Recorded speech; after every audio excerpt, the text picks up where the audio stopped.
Vamos lá então, o nome da pregação de hoje é O Jesus de muitos cristãos é um ídolo. Vamos ler. Êxodo capítulo 32, vocês lembram o contexto? O contexto aqui é o seguinte: Moisés está no monte, recebendo a revelação de Deus. Deus falando com Moisés, dando a Moisés os 10 mandamentos. Enquanto isso, o povo de Israel está lá embaixo, e depois de ver todos aqueles milagres, mar vermelho se abrindo, água brotando da rocha, as 10 pragas do Egito, tudo aquilo como evidência clara de que o Deus de Moisés era o Deus verdadeiro. Aquele povo estava ansioso e disse: onde está esse Moisés? E aí eles dão uma emparedada em Arão, que era o sumo sacerdote que estava liderando o povo. Êxodo 32, vamos ler. Vendo que Moisés demorava para descer do monte, o povo juntou-se em volta de Arão e lhe disse...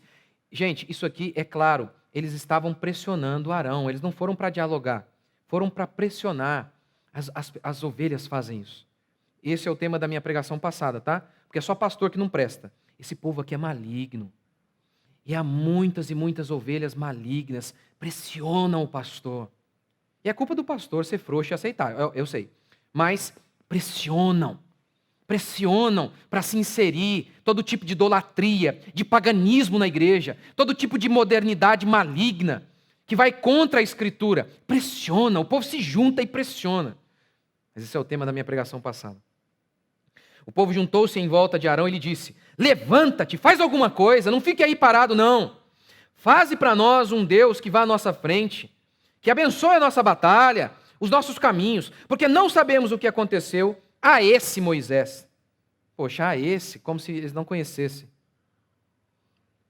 O homem que nos tirou da terra do Egito. E Arão lhes disse: tirai os brincos de ouro das orelhas e das orelhas de vossas mulheres, de vossos filhos e de vossas filhas, e trazei-os aqui. Então todo o povo tirou os brincos de ouro das orelhas e os levou a Arão. Ele os recebeu de suas mãos e deu forma ao ouro com um cinzel, fazendo dele um bezerro de fundição. Então eles exclamaram: ó Israel, aí está o teu Deus, que te tirou da terra do Egito. Vendo isso, Arão edificou um altar diante do bezerro e proclamou: amanhã será festa a Baal, amanhã será festa aos ídolos. Não, eles chamam aquele ídolo deles ali de Senhor, Yahvé. Aqui Senhor é o nome de Deus. Como hoje. Os cristãos inventam um Deus da cabeça deles, chamam de Jesus, mas não tem nada a ver com Jesus da Bíblia. É uma invenção da cabeça alucinada deles. Verso 6. No dia seguinte, eles se levantaram cedo, madrugaram mesmo, porque o povo é rápido para a idolatria. Para um culto verdadeiro, talvez não tão animados assim não, mas para a idolatria, como que o povo manifesta muita prontidão. No dia seguinte, eles se levantaram cedo, ofereceram holocaustos, e ofereceram ainda, gastaram dinheiro ainda naquele culto. Ofereceram holocaustos e trouxeram ofertas pacíficas. O povo sentou-se para comer e beber, e depois se levantou para se divertir. E aí esse se divertir aqui é tema da minha pregação de semana que vem. Como que o culto deles, sempre que o culto idólatra, ele tem a ver com entretenimento. O culto idólatra tem sempre a ver com entretenimento. E é o tema da minha pregação de semana que vem. Venha. Ok, vamos lá. Vamos lá. Quem aqui crê em Deus? Você crê em Deus? Até os demônios creem. Não sou eu quem diz isso. É a Escritura. Dizer que crer em Deus, dizer que crê em Deus é metade do caminho. A segunda pergunta: como Ele é? Como Deus é? De onde vem a sua concepção sobre quem Deus é? Sobre o que Ele exige de nós, o que Ele quer de nós? Com base em que você diz que Deus é assim ou de outra maneira? Um artista pelado, seminu, canta uma música sensual, que estimula a traição, a bebedeira. No dia seguinte, ele louva em uma igreja. E aí ele diz, eu tenho Jesus, eu tenho muita fé em Jesus. Um ator global, da Rede Globo. Se você pergunta para muitos deles se eles creem em Deus, eles, de bate-pronto, declaram, claro, Deus me livre de não crer. Ok, quem é Deus para vocês? Vocês não lembram? Teve um dia um pastor, num programa Amor e Sexo, que fala só de perversão sexual. Um pastor fez um discurso em nome de Deus e aquela depravada da Fernanda Lima, em lágrimas ela chorou. Pastor, como é que você sabe que você assistiu a porcaria? Não, me enviaram. Me enviaram o discurso do pastor. Para mim, Deus é amor. Deus não julga ninguém. Deus é justiça, diz o ator global. Para logo em seguida defender o assassinato de bebês no ventre. Perguntemos então ao povo, o que as pessoas dizem a meu respeito? Perguntou Jesus. E aí eles dão as definições mais loucas possíveis. Dizem que tu és Jeremias, dizem que tu és João Batista. Ou seja, Jesus tinha reencarnado. É um negócio. João Batista tinha reencarnado. As definições mais doidas. Pergunte ao povo hoje, quem é Deus? Quem é Jesus para vocês? E aí eles dizem assim, ó, o meu Jesus, bem dito, é o deles, o que eles inventaram. O meu Jesus não é preso a dogmas, a doutrinas e rituais. É estranho porque o Jesus da Bíblia instituiu dogmas, instituiu doutrinas, mandamentos e rituais. Em Mateus 18, ele ordena que os discípulos batizem as pessoas em nome do Pai, do Filho e do Espírito Santo e ensinem as pessoas a guardar todos os mandamentos que Jesus havia dado a eles. Jesus não deixou frouxo. Sigam o coração de vocês, façam o que der na telha. Sintam-se livres para viver da maneira que vocês querem. Não! Deus deu mandamentos e ordenou por meio de seus apóstolos que as pessoas ouvissem e praticassem. E Jesus disse assim, quem rejeitar os apóstolos, os meus pequeninos, é como rejeitar a mim. Ou seja, os apóstolos estão aqui. Aqui. Rejeitar o que os apóstolos escreveram, a definição que os apóstolos dão acerca de Jesus, é rejeitar o próprio Cristo. Quem é Jesus para vocês? Se você pergunta hoje para um cristão, e ele diz, o meu Jesus, o meu, não manda ninguém para o inferno. O da Bíblia manda. O da Bíblia manda. É melhor, se o teu olho te faz pecar, é melhor arrancar um olho do que com os dois olhos ir para o inferno. Jesus também falou sobre a parábola do rico e do Lázaro, lembra? Ambos morreram, um foi para o céu, outro para o inferno. Não tem nada daquele negócio que você ouve por aí, que está todo mundo inconsciente, sem nada. Não, Lázaro estava muito consciente lá, era uma parábola, mas estava dando uma definição muito clara do que é a vida após a morte. Jesus também disse, lembra, para o ladrão na cruz? Hoje mesmo estarás comigo no paraíso. Paulo declara o quê? O morrer é dormir, o morrer é estar com Cristo. Portanto, as ocorrências em que a Bíblia apresenta a morte como um sono é só um eufemismo. É um eufemismo para declarar o que é a morte para o crente. Não é o fim, é um até daqui a pouco. É descanso. É até daqui a pouco. Não é inconsciência. Não é, de forma alguma. É estar com Cristo. E morrer para o ímpio é estar no inferno, como acontece com o rico, que está no inferno. E Jesus conta essa parábola. E o rico lá no inferno, diz o texto, que ele pede para Lázaro, pede para Abraão, que Lázaro molhasse a ponta do dedo e pingasse uma gotinha só para aliviar o seu sofrimento. E o que a parábola nos conta? Que Abraão disse, não, nenhuma gota de misericórdia para você. Jesus é que contou essa história. O Jesus da Bíblia manda a gente para o inferno. A pergunta é, de onde saiu esse Jesus? Que é bem diferente do Jesus da Bíblia. Esse Jesus que sai da boca de pastor. Que sai da boca de boa parte dos que se dizem cristãos. De um coração alucinado que deseja a Deus, mas não o Deus vivo. Então cria um Deus que se adeque às suas paixões e cobiças. Meu primeiro princípio, então, está errado ali. Meu primeiro princípio é, o ídolo é o homem criando o seu Deus. Isso é um ídolo. É uma fabricação humana. De onde saiu o ídolo, o bezerro de ouro, aqui de Êxodo 32? De onde saiu? Saiu dos próprios brincos que eles tinham saiu de Arão, que fabricou o ídolo. Arão. Em Gênesis, Deus cria o homem de acordo com a sua imagem e semelhança. Todas as outras religiões, incluindo o falso cristianismo, seguem um caminho diferente. Se Gênesis apresenta Deus criando o homem conforme a sua imagem e semelhança, todas as falsas religiões se apresentam com o homem criando um Deus de acordo com suas paixões e concupiscências. Idolatria é conceber um Deus diferente daquele revelado na Escritura. Vamos lá. Como vocês podem conhecer alguém, uma pessoa? Fazer uma afirmação sobre uma pessoa. Fulano é assim ou assado. Ora, porque você o conhece pessoalmente, diretamente, ou porque alguém que conhece o fulano deu um testemunho sobre ele para você. É assim que você conhece alguém. É assim.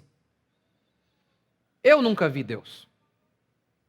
Eu nunca ouvi Deus. Deus nunca falou comigo diretamente. A minha definição sobre Deus é baseada no testemunho que os apóstolos e profetas deram acerca de Deus. Mas, pastor, como você sabe que Deus se revelou aos apóstolos e profetas? Como você sabe que Deus se revelou a Moisés? Essa foi a mesma pergunta que Moisés fez para Deus. Deus se apresenta para Moisés e diz: vá, Moisés, até o meu povo, e diga ao meu povo que eu te enviei. Moisés então retruca: como eles vão saber que o Senhor se revelou a mim? Como? E aí Deus diz assim: pegue o seu cajado, jogue-o no chão. E o cajado se transformou em uma cobra. Ou seja, Deus deu um sinal para provar aquela revelação. Deus deu um sinal. E aí, a gente avança um pouquinho mais.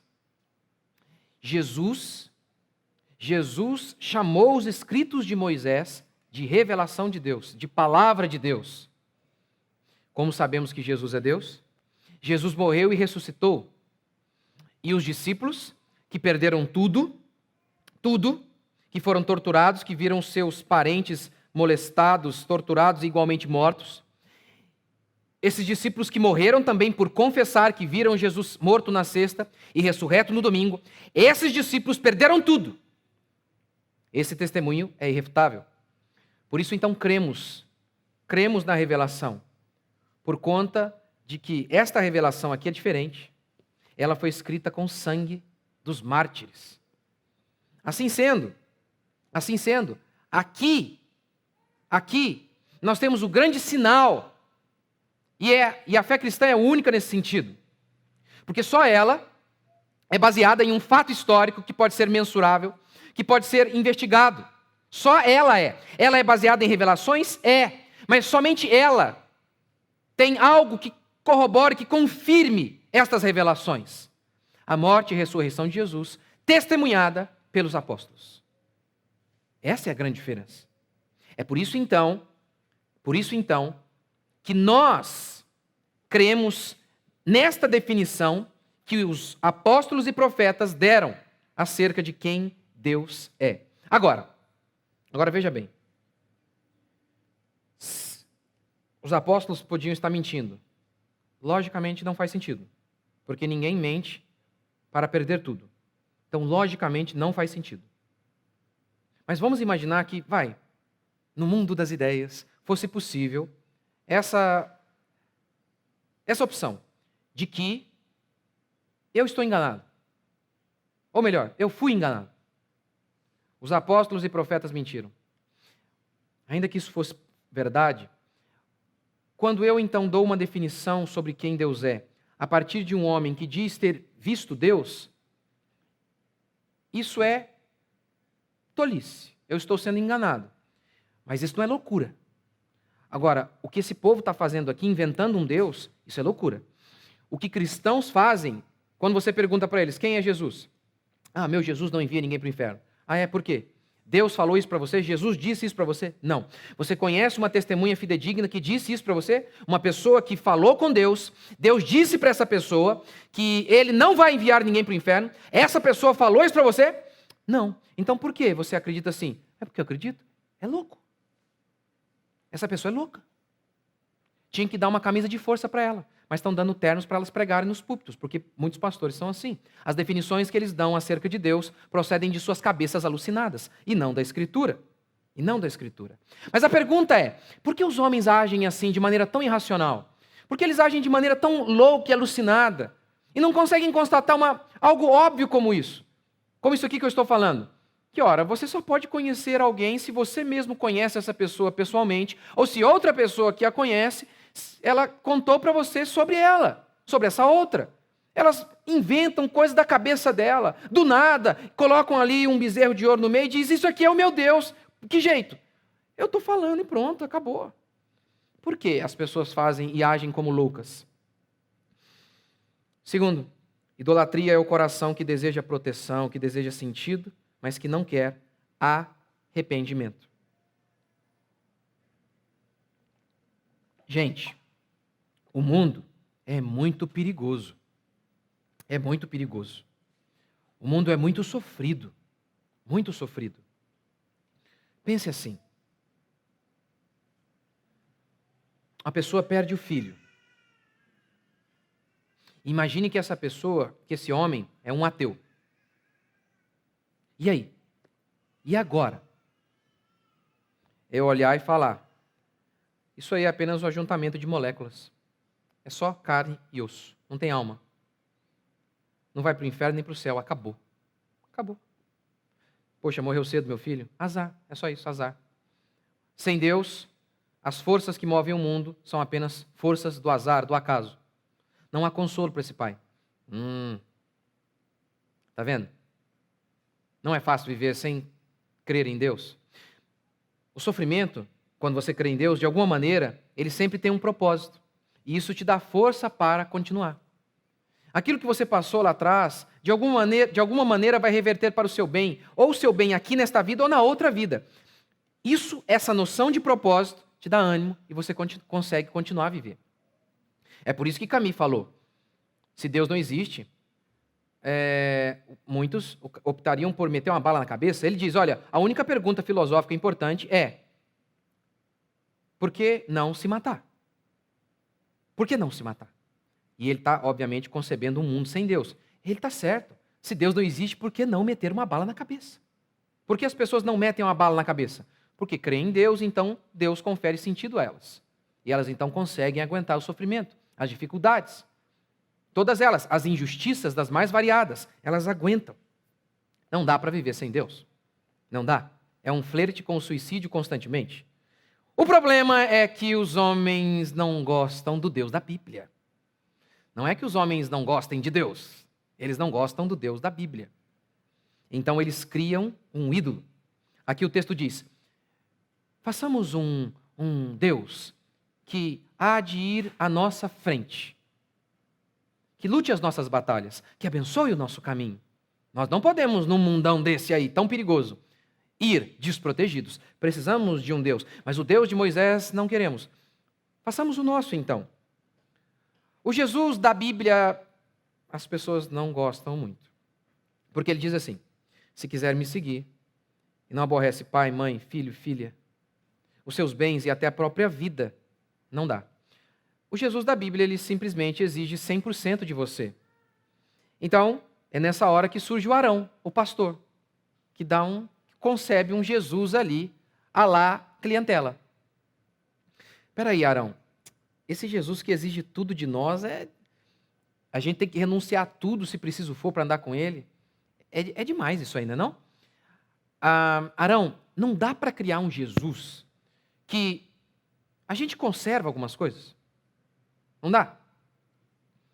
Eu quero ser crente, mas tem algumas coisinhas que eu gosto, sabe? Algumas coisinhas que eu quero manter. Hoje estão criando, tem um Jesus para tudo hoje. Tem Jesus dos artistas, tem Jesus para criança, tem o Jesus para o jovem, tem tudo que você imaginar. O Jesus do artista, ele canta sobre chifre e bebedeira no sábado, louva no domingo, na igreja. Afinal de contas, o certo era ele renunciar àquelas músicas. Mas é 350 pau por show, gente. Aí o povo cerca o Arão e fala, Arão, que isso? É 30 mil de dízimo aí, ou não? Hã? Você vai renunciar? Aí o pastor fala, não dá não, né? É muito dinheiro, gente. Que é isso? Todo trabalho é digno. Todo trabalho é digno. Até músicas que estimulem a traição, por que não? Todo trabalho é digno. Aí eles concebem o que eles querem. O politeísmo é a multiplicação dos deuses. Tem o Deus do mar. Se você está no mar, tem o Deus do mar. Se você está no ar, tem o Deus do ar. Tem o Deus da agricultura, da lavoura. Tem o Deus da fecundidade. O Deus do dinheiro. Tem o politeísmo evangélico. Tem o Jesus dos jovens. Porque assim, não dá para fazer um culto para todo mundo. Tem que ter um culto para cada um. Aí tem o Jesus do jovem, que é o maloqueiro. Sabe? Que é, tu me curtes, mano? É nós? Velho. Jovem gosta muito de... Jovem é pura adrenalina, você sabe disso, né? Jovem é adrenalina. Muita emoção, pouca razão. Então tem que ter um culto assim. Não tem que ter o mesmo culto racional, como Paulo diz. A palavra de Deus, que a gente tem que pensar nela, analisá-la. Não. Muito barulho, pouco pensamento. Muita emoção. Fazer o povo chorar, música melosa. Música em que Jesus parece o seu crush. Em que Jesus parece o seu namoradinho, sabe? Que te pega no braço, gostoso, sabe? É assim. Tem que ter um para cada um. Para cada tipo de gente. Para cada tipo de gente. Tem que ter. Tem até a igreja dos atletas, tem a igreja do surfista.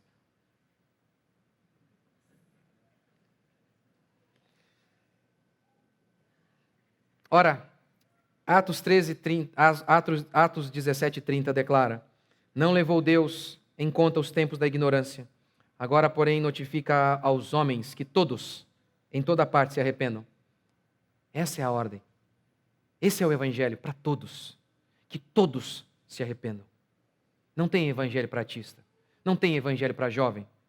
A palavra de Deus é suficiente para todos nós.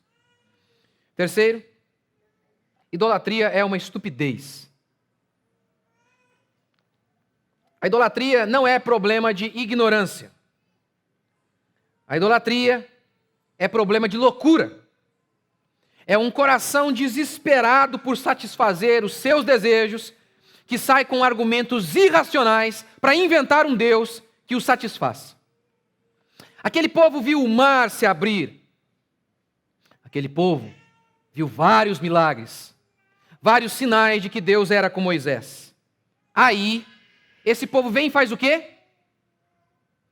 Pega brinco da sua orelha, fabrica um Deus e tem a cara de pau de falar: esse aqui é o Deus que nos tirou do Egito. Ele nem existia. É um negócio louco. Veja como que a idolatria é loucura. Jeremias: pois as práticas religiosas dos povos são uma inutilidade. Corta-se do bosque um pedaço de pau que é trabalhado com um machado pelas mãos do artífice. Eles o revestem com prata e ouro. Firmam-no com pregos e martelos para que não caia. São como um espantalho num pepinal. Não podem falar e precisam de quem os carregue, pois não podem andar. A cena aqui é para rir. A cena é a seguinte. Imagine que fosse eu. Eu vou para o meio do mato, corto a árvore, retiro a madeira. Chego em casa e começo a trabalhar na madeira. E construir uma imagem.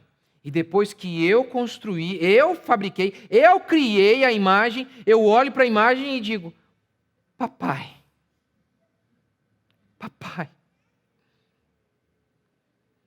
É loucura. É loucura. E lembrando que idolatria é quando você fabrica Deus, não apenas de gesso. Quando você fabrica, você concebe uma ideia de Deus da sua cabeça doida aí. Não da Escritura, mas da sua cabeça, do seu coração alucinado. Você pode chamar do que você quiser. Pode chamar de Jesus. Eles chamaram aqui do nome certo. Pelo nome certo. Yahvé. Festa ao Senhor, não a Baal. Ao Senhor. Pode chamar de Jesus, pode chamar de Yahvé. Mas se a definição que você dá de Deus não é da Bíblia, pode chamar de Jesus, que ainda assim continua sendo um ídolo. É fruto de loucura. A idolatria, tanto aquela que concebe um ídolo de gesso, quanto um Jesus da cabeça, é fruto de loucura. Loucura total. Irracionalidade. É o que declara Paulo em Romanos 1. A ira de Deus se revela do céu contra toda impiedade e perversão dos homens que detêm, e a palavra detém em sentido de sufoca em grego. A ira de Deus se revela contra o homem porque o homem detém a verdade pela injustiça. O homem pega a verdade e ele de propósito a sufoca. Ele não quer a verdade. Paulo continua. Porque os atributos invisíveis de Deus, assim o seu eterno poder como a sua própria divindade, claramente se percebem desde o princípio do mundo, por meio das coisas que foram criadas. Por isso, tais homens são indesculpáveis. Não é questão de ignorância não, diz Paulo. Por meio da criação, eles sabem que Deus existe. Eles sabem, eles têm que saber.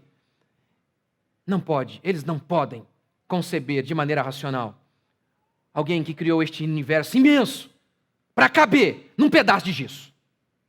Eles sabem. O problema da idolatria não é ignorância, é loucura. Paulo continua. Porque tendo conhecimento de Deus, não o glorificaram como Deus, nem lhe deram graças, antes se tornaram nulos em seus próprios raciocínios, obscurecendo-lhes o coração insensato. Eles obscureceram o seu coração. Eles cegaram o seu coração. Se tornaram loucos, diz Paulo. Loucos. Inculcando-se por sábios, tornaram-se loucos. E preste atenção na ligação que Paulo faz. Inculcando-se por sábios, tornaram-se loucos. E aí vem o versículo a seguir. Inculcando-se por sábios, tornaram-se loucos e mudaram a imagem do Deus incorruptível em imagem de homem corruptível, como também de aves, quadrúpedes e répteis. Notou a ligação? Eles rejeitaram o conhecimento de Deus, por isso eles são indesculpáveis. Eles se tornaram loucos e eles então fabricaram ídolos, porque são loucos. Eu vou citar pela 1000ª vez essa história. Gente, tem gente que fica preocupada que pensa que um dia eu vou embora. Se Deus quiser, eu vou morrer aqui. Se Deus quiser. Então, se eu vou morrer aqui, eu não vou ficar 70 anos pregando, vocês não vão querer exigir de mim que todo domingo eu dê uma ilustração nova, né? Tenham paciência. 70 anos, vai repetir algumas coisas aí. Lembra da fábula do lobo e do cordeiro?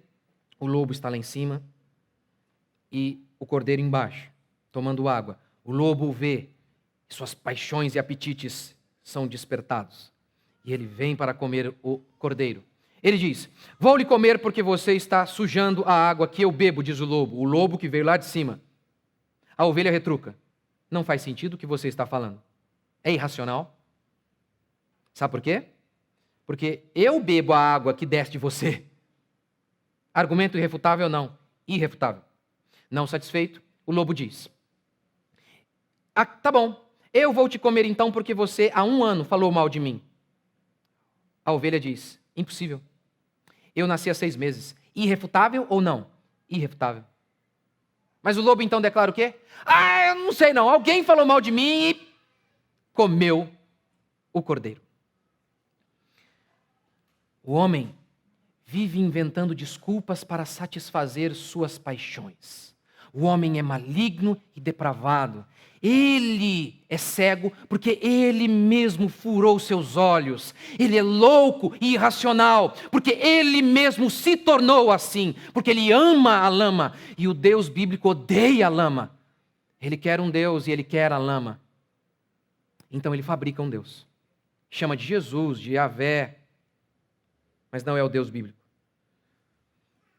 O Deus bíblico como é?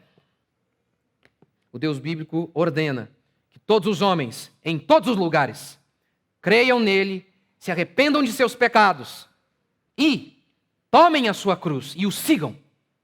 Ao custo, se necessário for, da perda de tudo, da própria família, se preciso for, dos amigos, se preciso for, de dinheiro, se preciso for. Se não amar a mim mais do que tudo, não pode ser meu discípulo. Pois bem, esteja disposto a abrir mão de tudo e descubra que na realidade você não abriu mão de nada. Porque tudo que você tem é nada comparado com a glória de Deus e a eternidade. Tudo é nada. Tudo. Este é o Deus bíblico. Este é o Deus que você precisa. Este é o Deus verdadeiro. Vamos ficar de pé?